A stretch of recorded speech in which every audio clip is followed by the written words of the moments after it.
What happens to Rhaenyra Targaryen? House of the Dragon explained, warning, massive book spoiler warning before we begin. This video contains major spoilers from George R.R. Martin's Fire and Blood. If HBO continues following the major events of the book, this video reveals the eventual fate of Rhaenyra Targaryen, one of the central characters in House of the Dragon. If you don't want to know what may happen in future seasons, now is your chance to turn back. With that said, let's begin. When House of the Dragon began, Rhaenyra Targaryen was introduced as the realm's delight, the chosen heir of King Viserys, the future queen of Westeros. She believed that destiny, her father's promise, and the strength of House Targaryen would eventually place her upon the Iron Throne. Years later, she finally achieves that dream. She becomes queen. She sits on the Iron Throne. She wins the capital. Everything she fought for finally belongs to her. But in George R.R. Martin's world, winning the throne doesn't mean winning the war. In fact, Rhaenyra's greatest suffering begins after she becomes queen. Her story ultimately becomes one of the most heartbreaking tragedies in all of Westerosi history. So, what really happens to Rhaenyra Targaryen? Let's break it all down. Rhaenyra finally takes King's Landing. After years of brutal civil war, the Blacks finally gain the upper hand. King's Landing falls. The Green government collapses. King Aegon II is forced to flee the city. For the first time, Rhaenyra finally enters the Red Keep, not as a princess, but as queen. She is crowned, sits upon the Iron Throne, and, at first glance, it seems like justice has finally been served. Everything Viserys wanted has finally happened. The rightful heir now rules Westeros. But beneath the celebration, the kingdom is already dying. The war has consumed nearly everything. The treasury is almost empty. Thousands have died. Entire regions have been devastated. And perhaps most importantly, the people are exhausted. Rhaenyra inherits a crown, but also a kingdom on the verge of collapse. Why her reign begins falling apart? Many viewers assume that once Rhaenyra becomes queen, the story is over. In reality, it's only beginning. The biggest problem isn't defeating enemies, it's governing a broken kingdom. Years of war leave King's Landing in terrible condition. Food becomes scarce, taxes increase, crime spreads, merchants stop arriving, ordinary people begin starving. The small folk grow increasingly angry. Every decision Rhaenyra makes becomes more difficult. She desperately needs money, but collecting taxes only makes the people hate her more. She needs soldiers, but the realm has already lost countless men. She needs loyalty, but betrayal begins appearing everywhere. Instead of ruling peacefully, she spends nearly every day trying to stop her kingdom from falling apart. Slowly, the queen who fought for justice begins making harsher decisions. Fear replaces hope. Suspicion replaces trust. The pressure of the Iron Throne changes her. Loss after loss breaks the Black Queen. The war doesn't simply take armies. It takes family, friends, children. Rhaenyra has already endured unimaginable heartbreak before becoming queen. She loses Lucerys, then Jacaerys. Many of her closest allies die one after another. Each loss leaves another emotional scar. By the time she rules King's Landing, she isn't the optimistic princess viewers met in Season 1. She's exhausted, grieving, and increasingly isolated. The people around her notice the change. Some remain loyal. Others begin questioning her judgment. The emotional weight of constant tragedy becomes almost unbearable. Helena's death changes everything. Then comes one of the biggest turning points in the Dance of the Dragons. Queen Rhaenyra Targaryen dies. The exact circumstances remain mysterious. Historians inside Fire and Blood disagree about what truly happened. Some believe it was suicide. Others suspect murder. The truth is never conclusively proven. But for the people of King's Landing, facts no longer matter. Facts no longer matter. They blame Rhaenyra. Rumors spread throughout the city. The queen is accused of destroying the gentle Helena. Whether those accusations are fair or completely false doesn't matter. Public opinion changes almost overnight. The woman who entered King's Landing as its liberator now becomes its villain. Sometimes perception is more powerful than truth. The shepherd and the rise of the small folk. As fear spreads through the city, another figure begins gaining influence. A mysterious preacher known simply as the shepherd. He tells the starving people that dragons are cursed, that House Targaryen brought suffering upon the realm, that ordinary people must rise against dragon lords. His speeches ignite something dangerous. Despair becomes anger.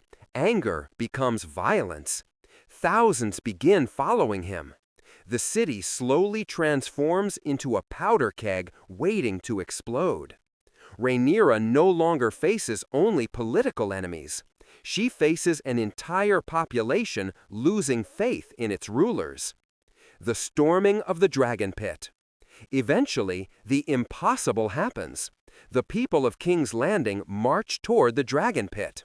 Not with dragons, not with armies, but with ordinary weapons. Axes, spears, torches, and overwhelming numbers. What follows becomes one of the bloodiest events in Targaryen history. Several dragons are killed. Both dragons and people die in horrifying numbers. The dragon pit, once a symbol of Targaryen power, becomes a graveyard. For Rhaenyra, this is devastating.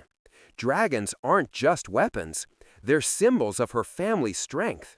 Watching them fall means watching House Targaryen itself begin to crumble. By the end of the uprising, Rhaenyra realizes something terrifying. She has lost King's Landing, not to another army, but to her own people. Rhaenyra flees the capital. With the city collapsing around her, Rhaenyra has only one choice: escape. She leaves King's Landing with her young son, Aegon the Younger. Her destination seems obvious: Dragonstone. It's the ancestral seat of House Targaryen, the place where she was raised, the island where she believes loyal supporters still remain. Surely, Dragonstone will offer safety. Unfortunately, Rhaenyra has no idea what has already happened there. The tragic return to Dragonstone. While Rhaenyra struggles in King's Landing, Aegon II quietly regains strength. Against all expectations, his supporters secretly reclaim Dragonstone before Rhaenyra arrives. She sails home believing she's returning to loyal territory. Instead, she walks directly into a trap. The moment she arrives, she is captured. The woman who fought an entire war for the Iron Throne now stands before her greatest rival as a prisoner. There is no dramatic duel, no final battle, only judgment. Rhaenyra's tragic fate. Then comes one of the darkest scenes George R.R. Martin has ever written. Aegon II orders his dragon, Sunfire, to execute Rhaenyra. Despite being badly wounded from earlier battles, Sunfire is still alive, still loyal to his king. Rhaenyra is brought before the dragon. Her young son, Aegon the Younger, is forced to watch.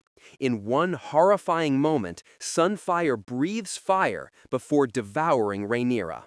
The queen who spent her entire life fighting for the Iron Throne dies at Dragonstone, the very place where her journey began. Her death becomes one of the defining moments of the Dance of the Dragons. Did Aegon II really win? At first, it appears Aegon II has finally won. His rival is dead, the throne is his again.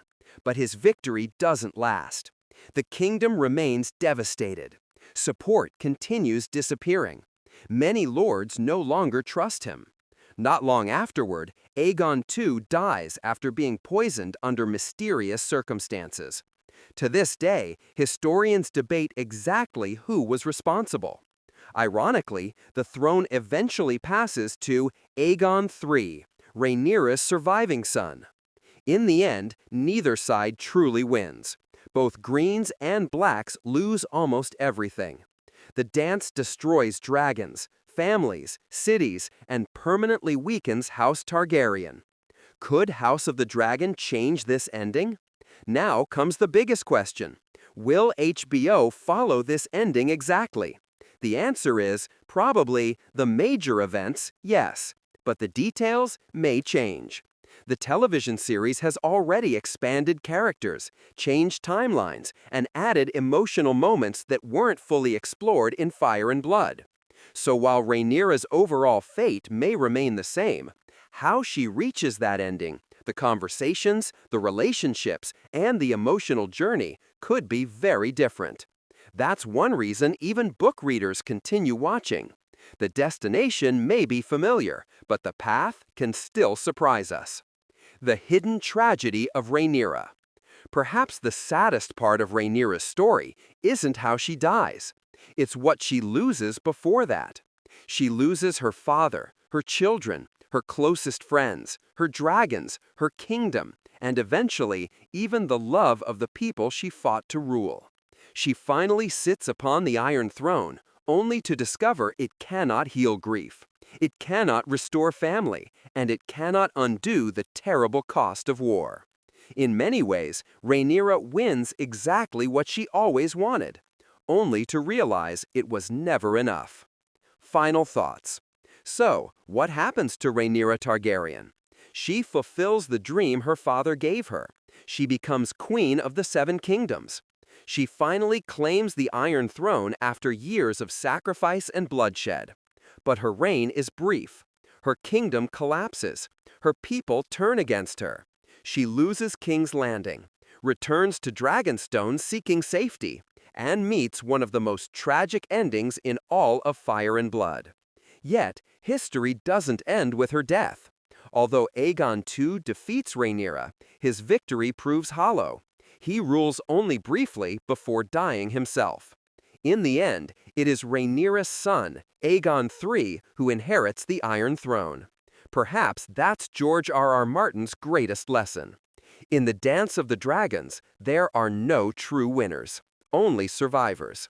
And by the time the war is over, even survival feels like defeat. So, what do you think? Should HBO stay faithful to Rhaenyra's tragic ending? Or would you like to see the series change parts of her fate?